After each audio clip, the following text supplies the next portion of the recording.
Hello children. Let's start with the blood vessels. Yesterday we had finished with the pacemaker as well as the blood vessels.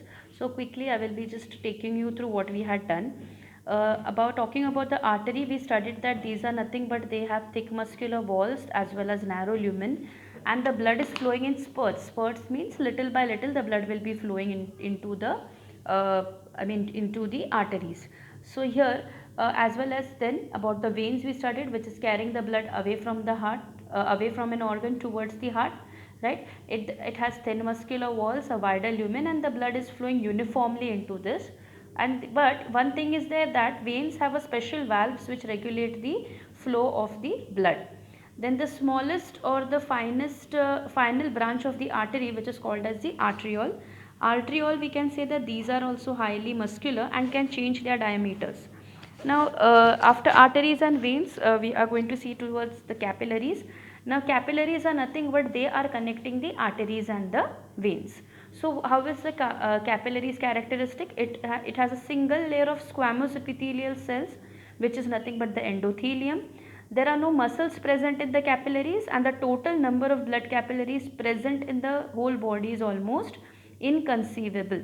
So there are no muscles inside the capillaries, and there are a lot of capillaries present in our body. So when we distribute these capillaries into our body, we can say that when they are placed on if they are placed on a road, or we can say on a flat surface, they could extend a length up to 100,000 kilometers. Now let us see what are the function of capillaries. First function of capillary is it allows the outward diffusion of oxygen into the intercellular fluid and from there into the tissue cells. So first is that it's allowing the outward diffusion of oxygen. Okay, outward diffusion is mixing of the gases, like mixing of oxygen into the intercellular fluid which is present. Then even it is allowing the inward diffusion of carbon dioxide from the intercellular fluid. Now from the intercellular fluid, it will be allowing the inward diffusion of oxygen. That means that oxygen has to go it has to go inside. Why it has to go inside? So that it goes into the fluid and then it is out of the body. Then it's allowing the inward and outward diffusion of substances which are the glucose, uric amino acids, urea and hormones.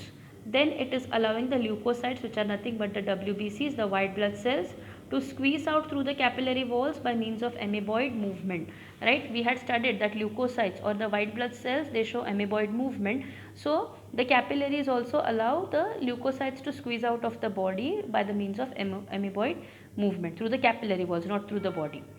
So here we can say capillaries allowing the outward diffusion of oxygen, then inward diffusion of carbon dioxide from the intercellular fluid, then allowing the inward and outward diffusion of substances, as well as the capillaries also allow the leukocytes to squeeze out.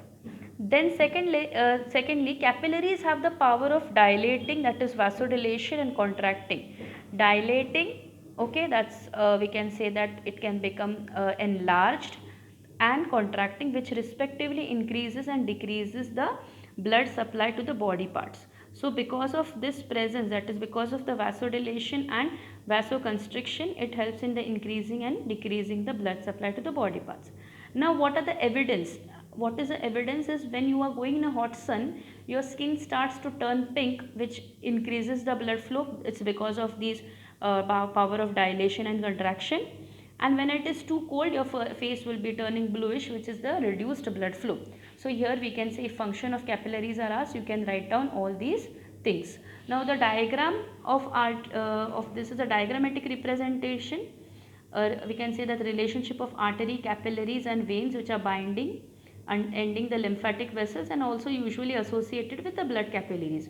So you can see that this is a blood capillary. It's a single layer of epithelial cells. There are arteriole present there. Then we have arterial capillaries, venous capillary and venule into it. So you can see that they are joined. These capillaries, arteries and veins are joined together at the capillary point.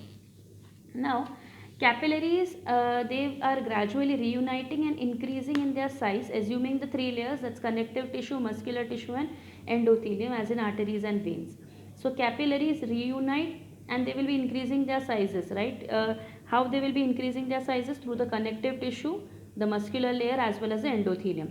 Then the smallest united common branch is called as a venule. Now this is all a theoretical thing. There is nothing to explain in it. That's the reason I'll be just reading out to you. Now venules which are there, that is we can say the smallest thing. The venule joins together to form larger veins. Okay, venules will be joining together to form larger veins. Compared with arterioles, venules are larger with much weak muscular cord. Okay, venules join to form larger veins, and arterioles, if they are compared with arterioles, when venules are compared to arterioles, they are larger with a weak muscular cord. Okay, then let's see the distinguishing points between arteries and veins. First, the definition. The definition will be differentiating them. That is, arteries. What are the arteries? They will be carrying the blood away from the heart. Then veins will be carrying it away from the organs but towards the heart, except the hepatic portal vein, which we will be seeing later.